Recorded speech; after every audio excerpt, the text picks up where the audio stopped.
আসসালামু আলাইকুম। সবাই কেমন আছেন? আশা করি সবাই ভালো আছেন।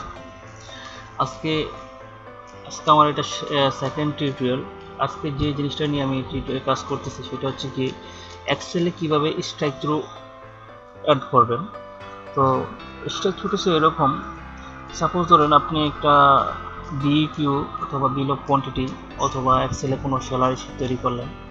আপনি যে কোনো ওই স্যালারি শিটের কোনো একটা আইটেম আপনি কাজ করবেন না, কিন্তু আপনি এটা আপনার আইটেমের ভিতরে রাখতে যাচ্ছেন, সেক্ষেত্রে আপনি কোনো কিছু হাইলাইট করতে পারেন, স্ট্রাইক থ্রু করতে পারেন। তো স্ট্রাইক থ্রু করার জন্য ফার্স্ট যেটা করতে হবে, যে আইটেম ওরা যে সেলটাকে আপনি বা যে লেখাটাকে যে লাইনটাকে আপনি স্ট্রাইক থ্রু করতে যাচ্ছেন সেটা সিলেক্ট করবেন। সিলেক্ট করার পর রাইট বাটন ক্লিক করবেন।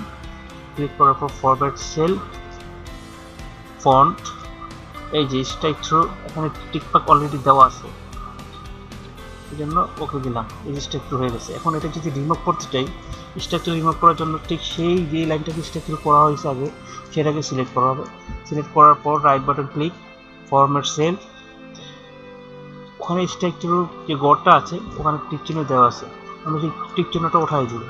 উঠাই দেওয়ার পর ওকে দেবো। দেখুন স্ট্রাইক থ্রু মানে এখানে মাঝখানে যে একটা লাইন ছিল ওটা রিমুভ হয়ে গেছে। এখন আবার যদি স্ট্রাইক থ্রু করতে চাই, আবার format cell font strike through okay. এই তো, আশা করি সবাই পারবেন। যদিও টিউটোরিয়ালটা আজকে অনেক ছোট, জাস্ট একটা কমান্ড নিয়ে টিউটোরিয়ালটা বানাইলাম, সেক্ষেত্রে আশা করি সবাই ভালো লাগছে। আর যদি ভালো লেগে থাকে please subscribe my channel and also give like, comment. Assalamu alaikum.